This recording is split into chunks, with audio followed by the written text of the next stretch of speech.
is going to be weird because I'm going to be looking at me and the camera's up here. All right, I am David, here on behalf of PowerUp NFT. We are going to just hang out here for a minute. If you do pop on, jump into the chat, say hey, say what's up. Let us know if you're just into fitness, if you're in NFTs. What's good? Hey, Buckle. That's and just kind of what you've been up to for the day. We are going to give a minute or two for people to get on, so we'll try to chat while we're going at it. I'll tell you a little bit about me. I've been in NFTs for some months now. Hey, what's going on? Not from the beginning, not a year ago, but about 6 months ago. And so if any of my, NFT groups jump on, this will be the first time they have ever seen or heard me. So this is me getting out. One of the things we're going to do today is we're going to, I'm not crazy high energy. I'm here to share the knowledge and share the love, right? If you're here trying to learn and get a little bit better, then I've got love for you. And that's how, that's how I'm going to engage with you, right? The biggest thing I'm going to do today is keep things very simple, because then that's going to make sure that we can action on it. All right. Now, what we are going to be going over is really on a basic executable level, how to create your own workouts. There's so much out there. It gets so complex and complicated, and it can. There's a lot of things. I've been doing this full time for 8 years, in the fitness industry. I've managed a few gyms. I'm currently managing a very, very high level, lots of trainers, lots of clients, lots of revenue. And, we can make things pretty complicated along the way, right? Now, at its basics, all workouts are based around, and we're doing a YouTube live, and I haven't figured out if, I don't think I can do a screen share. So we're going to go old school, right?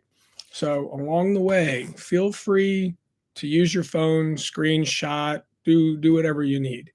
We want you guys to have this information to take forward with you, right? So all workouts, all exercises on a basic level are based on what we call basic human movement patterns, things that all people have to do all the time. And most of the time you're not thinking about it. All right, so let me see if I can get this clear, right? So that's the concept. It's going to be backwards, isn't it? Yeah, it is. So that's the concept. I'll have to use like a mirror next time, is that all movements are executed all the time. And if we understand that, then what we're going to do is be able to build a workout and a circuit all the time, no matter what. Right? So one of the things that we have to know, and maybe there's a way you guys can like take a picture and flip it, but you'll be able to see for the most part what it is that I'm talking about. So maybe it's the screen looking back at me then. All right. So in our basic movements, we have push, pull, knee flexion, right? Also known as like squatting. You're going to have hip hinge, which some people might know as kettlebell swings, deadlifts, things like that. You're going to have core movements, lots of different type of core movements, rotation, anti-rotation, flexion, all these things. And then lunges or dynamic or just kind of movements that are more in space. And pretty much anything we do is going to fall into these categories, right? And so it's really cool, especially at the beginning of the year, the gyms are busy, right? And if you're not in the gym, you're at home, and you probably don't have some drastic, crazy, fancy gym at home. And so if you understand that you can put a whole workout together with these movements, you can do it with anything. You can do a body weight. You can do it with a TRX suspension straps. You can do it with a couple dumbbells. I'm going to use some dumbbell demonstrations today. You can do it in, I'll train people at 6 o'clock at night in the gym with 5 square feet of space, because that's all we have because it's so busy, and one kettlebell. And we'll get a whole, I'll have them beat up by the end of it, right? So what we're going to do now is we're going to kind of take those concepts and we're going to break them down, right? So we talked about the push, pull, knee flexion, hinge, core, the lunge or dynamic movements, right? Something explosive or in space. What do those mean, right? How do I break it down into something that I can understand a little bit more? When we talk about push, right, our muscles that create pushing movements, we're talking about chest, right? And this is basics. We're not getting like crazy anatomy here. Chest, shoulders, triceps, right? If you're hitting those, chances are you're hitting a pushing movement, right? Simple. Pull, right? We're doing back movements, pull downs, rows, bicep movements, curls, lots of different variations. And you can throw forearms in there if you're trying to, get some of the extra stuff in, right? And then we're going to have knee flexion. Thinking of squats, just think of quad dominant movements, right? So a quad is the front of your thigh. So if you're feeling it burn there, then that's probably a squat or a knee flexion type movement. And sometimes, for programming, we'll throw calves in there because that's kind of like a pushing, like a lower body pushing movement, which is where the knee flexion fits in. Okay, then we have hip hinge. If you want to think about movements that are going to target glutes and hamstrings, right? Those are going to be kind of your pulling muscles for your lower body. And so that's the hinging motions, right? You can kind of lump that in there. Okay, we've got core, lots of different core. Core does a lot of different things, right? Your hip flexors, your lower back, and all the different types of abdominals are considered core, right? So don't just think about the six pack. So core, we've got planks, right? Kind of where you're just holding steady position. We've got twists, right? A Russian twist or a twist with a band, something where you're rotating. You're using the core to turn the body. Crunches, right? We're contracting, we're flexing with the core. Back extensions, like if you're laying down, if you're standing, you're kind of bending over and just lifting a weight with the back. And then leg lifts, right? Something that targets the lower abdominals. So then that way, you're kind of hitting a full spread of core. So you can just pick one or two of these things, spread them out so you're getting a little bit of everything. We're gonna look at how a circuit's actually structured. And then you've also got like lunger dynamic, right? So, just moving more in space, multi-planar. Most of these are pretty stationary exercises. And so a lunge gets you moving. It gets you a little off balance, right? Balance is very important. It gets you using muscles just in a little bit different ways. It could also be explosive movements. Like, one of the exercises we talk about later is going to be like a jump squat, right? So something that gets the body to move in an explosive manner, kind of using, a power movement is force and speed, right? Force over time. So next we're going to look at creating the actual circuits, and that's kind of what we're going to focus on today, because most people have the goals to strengthen and tone at the same time and potentially improve energy and endurance, right? Most people fit into these categories. If you don't, then you're probably trying to accomplish something a little more advanced anyway. And then, shoot us a message, get in the Discord, and then we can kind of look at helping you with something a little bit more advanced. But basic movements, right? So we're looking at circuit patterns. Okay, we're going to create a circuit. That's going to be our workout, right? When we look at circuits, we look at A, right? We're going to have circuit A and we're going to have circuit B. Now, what we're going to do in that is we're going to go back.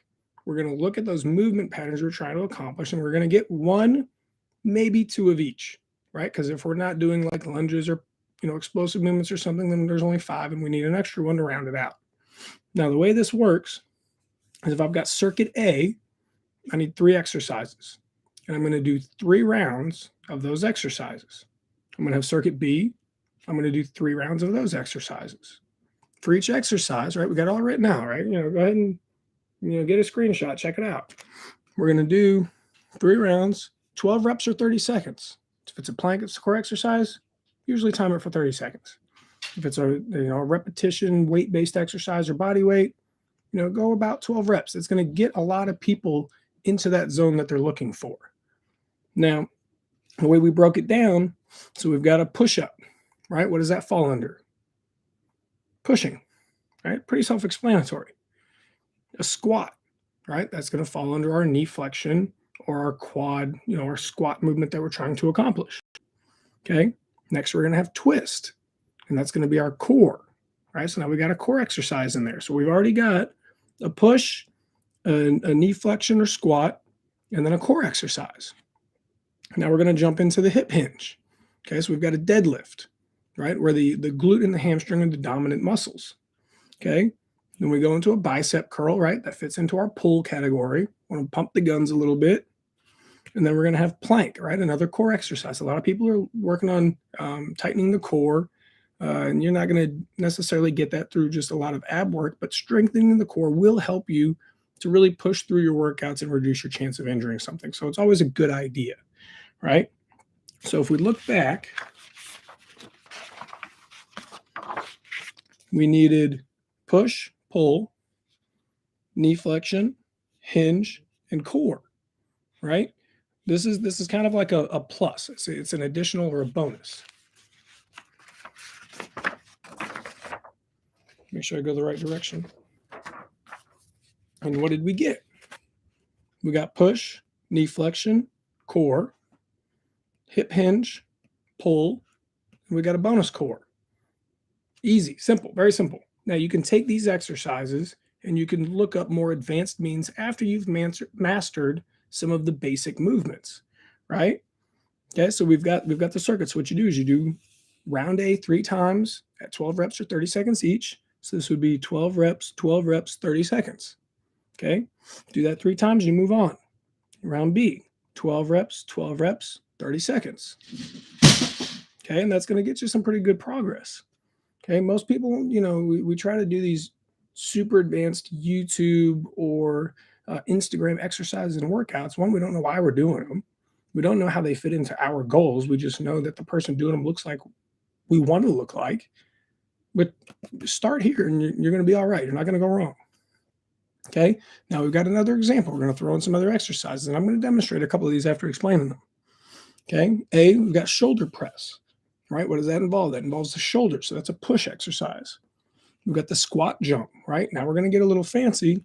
We've got the knee flexion, but we've also created it as a dynamic or power movement, right? We're creating force, okay? And then we've got a knee tuck, and that's the one where you kind of lay on your back, you pull your knees towards you. It's that lower abdominal exercise, right? So now we're just making sure that throughout our workouts, we're hitting different areas of the core.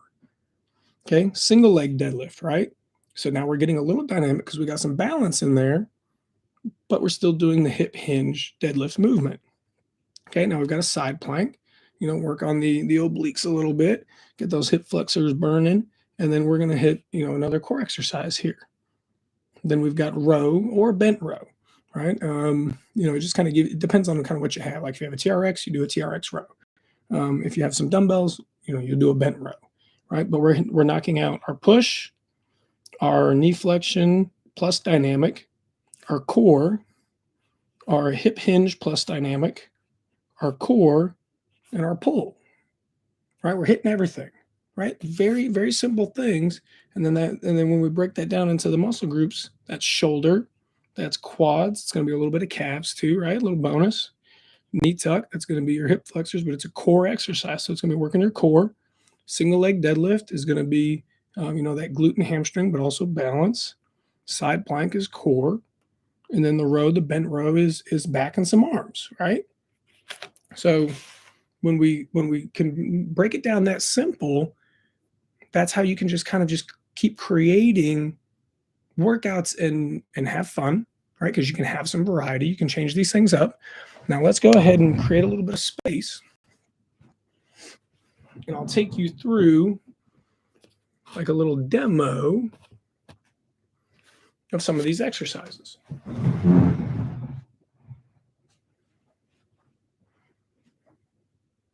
Let's do, so we've got push-ups, right?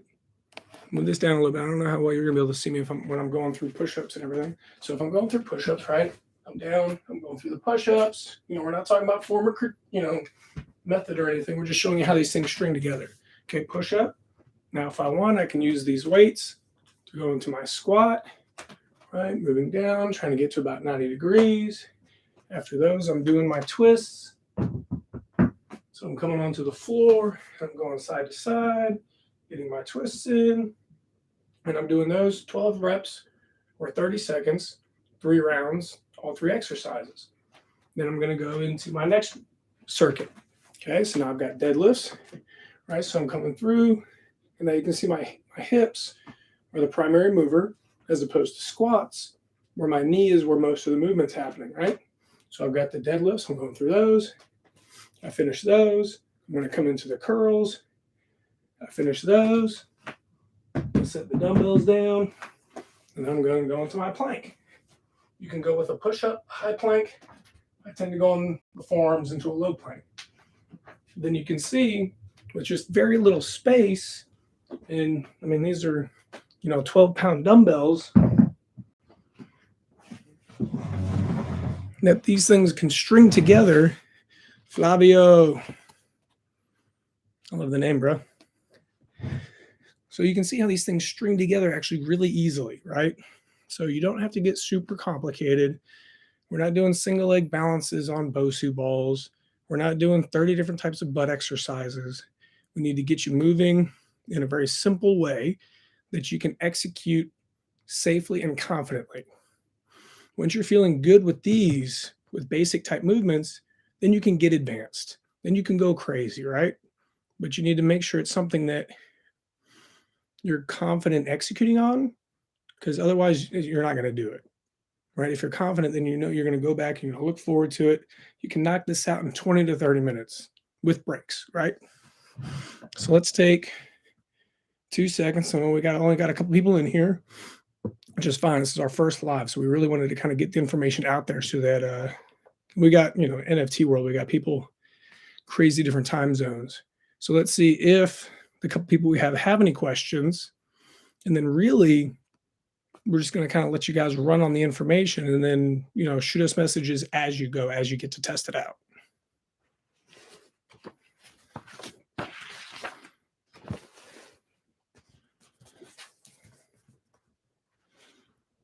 Any questions?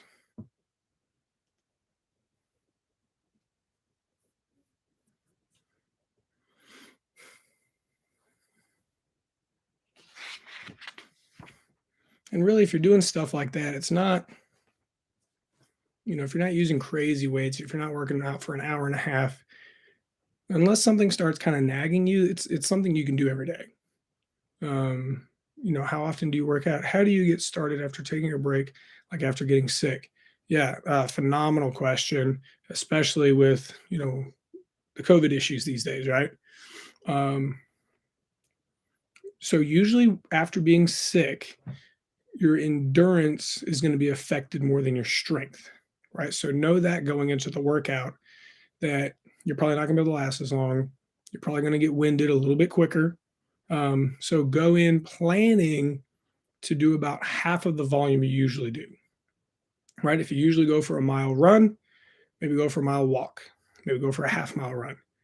If you usually hit the weights for an hour, plan for a half hour. If you do 3 sets, do 1 to 2 sets, or use, your warm up weight each time.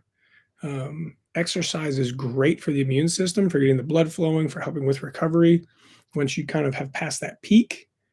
But if you push yourself into exhaustion again, it'll compromise your immune system, and then you can kind of just like end up taking a step backwards. So know that the chances are your endurance is going to be affected for a couple weeks. For me, I had COVID. Where are we now? 22. So early 2021, and had the post fatigue for like a month and a half. I couldn't work out for more than 20 minutes. And so if I tried pushing myself past that, it messed me up pretty good, because obviously I tried to. But just take what you would normally have done, do half of it. If you feel great, then the next day you can go ahead and crush it. Yeah. Yeah, it's big, man. The new variant. I think I knew more people in that month that got it. Yeah. Yeah, I was the first time I got COVID. Well, the only time I got it, I actually got it. I was halfway through the 75 hard challenge. And I wasn't about to restart it. So my workouts weren't impressive, but I had to keep going through it. But yeah, man, just know that, that you got to rest and recover, and that your body, if you listen to it, will give you the information you need on if you're pushing too hard, if you can push harder. Right. And so if we get into something where like, you're not feeling like you're recovering, then you generally look at 3 different things, right? You're either not eating enough, you're not sleeping enough, or you're working out too much.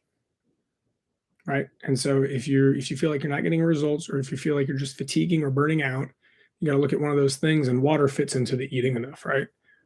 Sleeping enough, or you're working out too much. So if you feel like you're eating and your sleeping's on point, you're going to dial back the amount of sessions, or the length that you're working out.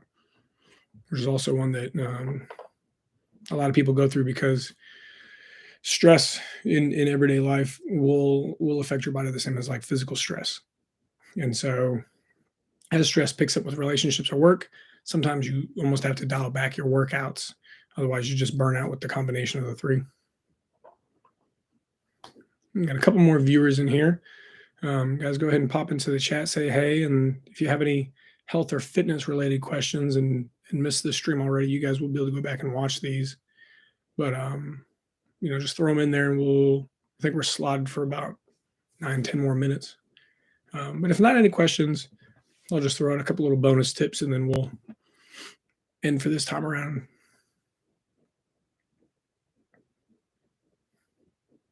But let's see. So kind of like a new gym person or somebody getting back into it. A lot of what I'll get sometimes is, how often should they work out?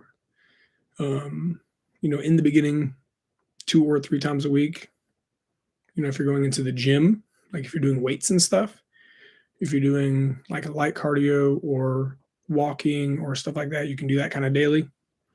But as far as the gym, you want to give your time, it's going to be new for your muscles. You want to give your time muscles to recover. So usually you just want to do like 2 or 3 days a week, because for most goals, you should be doing somewhat full body exercise workouts anyway. So give a day or two in between each workout. And then that way you can judge how your body's recovering. And that might even just be for like the first 2 weeks. And then your body kind of adapts. And then you're able to, to up the frequency a little bit more. It's more important to stay in the gym as far as still be. And when I say gym, home gym, walking out of the park, whatever. It's more important to stay at it and still be exercising a year later than to do it 5-6 days a week for 3 weeks and then burn out and we never see you again.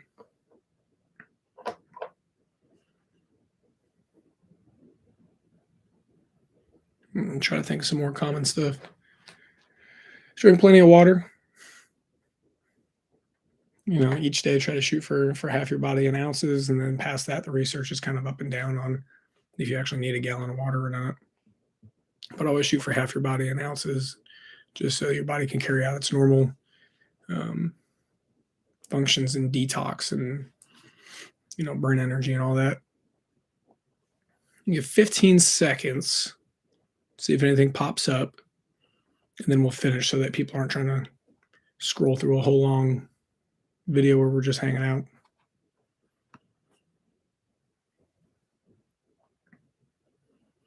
All right. What are the best ways to create a workout plan without equipment? Yeah. So you still want to go by the movement patterns. What sort of supplements do you recommend? Yeah, both great questions. So as far as the best ways to create a workout plan without equipment, one, don't think of equipment as dumbbells and barbells and kettlebells. All right. Over quarantine, I shot, a workout video every day using a backpack, water jugs, just random stuff. You need something that's going to provide more stress on your muscle than your muscle's used to. That's it. You just got to be able to provide a little bit more stress, and then your body's going to be forced to adapt, which is an improve, right? Otherwise, you follow the same pattern, right? The harder things to do body weight, if you don't have a pull-up bar, is the pulling movements. Everything else you can, like almost every movement you can do with a backpack, right? When you throw a backpack in, you can do the pulling movements. You can do the bent over rows, holding the straps. For if you've got kids, you can do squats with the kids if they're young enough. Not because if I do push-ups, usually my son jumps on me, and then if we're outside, my daughter wants me to do squats with her.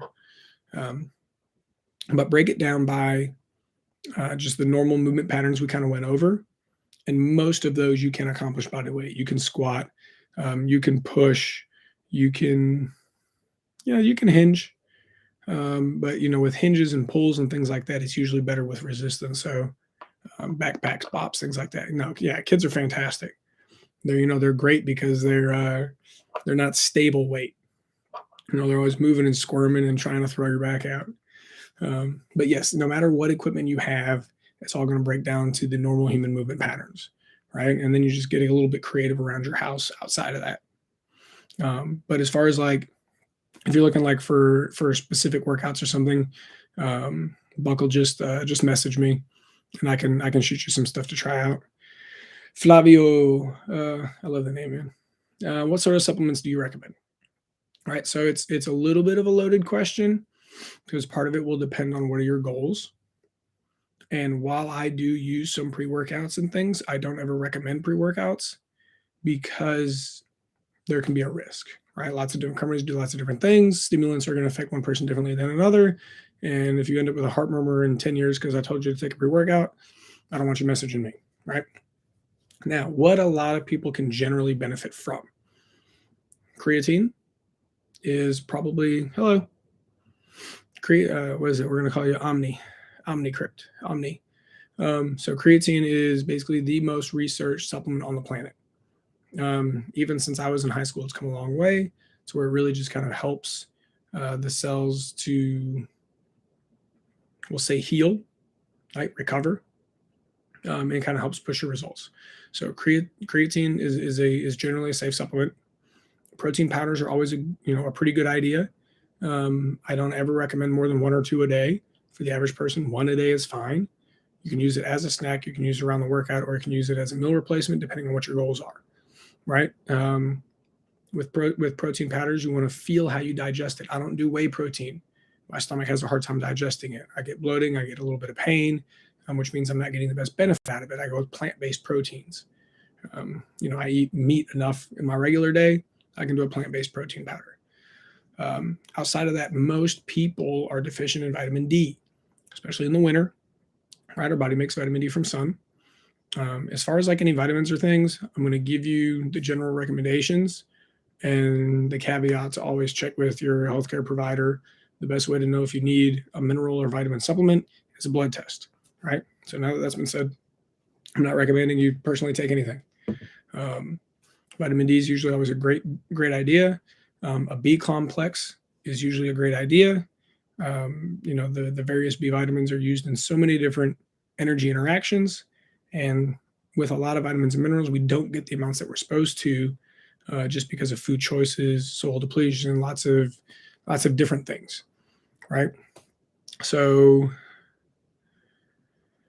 also fish oils. Fish oils are usually a good idea unless you have some type of allergy to shellfish, because most people are imbalanced in their omega fats, right? So too high in the omega 6s and too low in the 3s and 9s, which kind of work, one's supposed to help keep the other in balance when you're ingesting both. So that's also usually a good idea. Another good supplement is usually a greens powder, right? That's, if you just search, you can just search greens powder. With my powders, like my greens powders and my protein powder, I usually try to go organic, right? And, research the companies a little bit. Know that you're getting a healthy company, because every powder is going to look the same and can look the same on the labels. So knowing what those sources are actually coming from.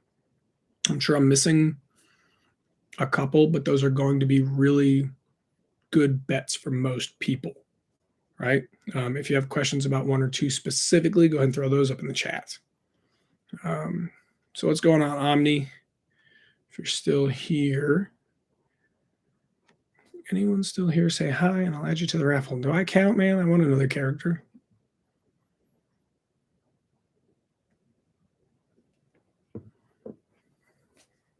Hey, the characters are so cool, man. I had a gazelle that was like really serious looking, and I changed it to my goofy otter because that kind of fits me a little bit more.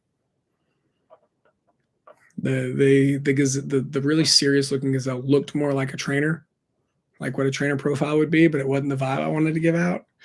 And the otter, so I minted the gazelle, and the otter one you guys actually gave me for being a trainer, and so that was the one I went with.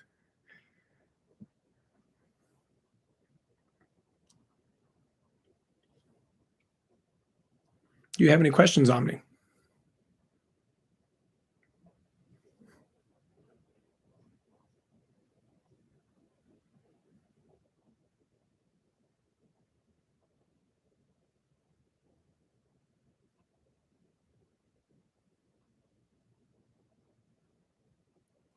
All right, Buckle, we're at our 30-minute mark, so let me know if you want to go ahead and wrap it.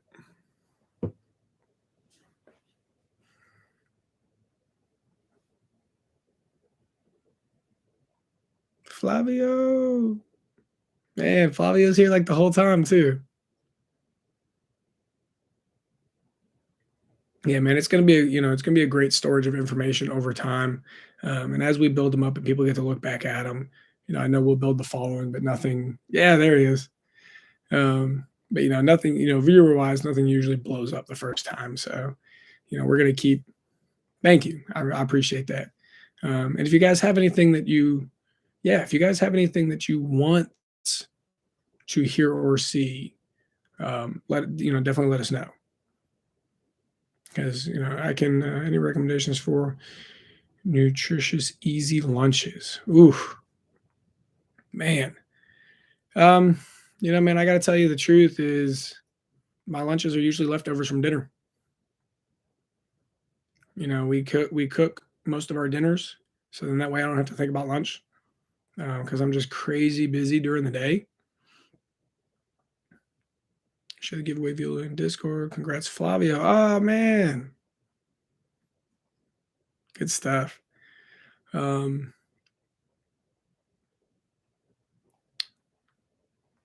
man, it's hard to give, kind of general information for that because it's also something that I want, as far as the healthy lunches, something I want you to enjoy. I want, something that you can do kind of over and over again. The easiest is if you cook dinner and then you roll that over. Um, yeah, and that's all we do. I'm married. My wife will do a lot of the cooking, thankfully, because I still just kind of like bachelor cook. It doesn't take much to keep me alive. I don't have like a crazy food palate, and so my wife's a great cook, and we just make a little extra that kind of rolls over into lunch the next day. Um, we can call it thanks so much, Coach. Yeah, but Omni, if you're in the Discord, um, or even on Instagram, I'm the Coach David on just about every platform.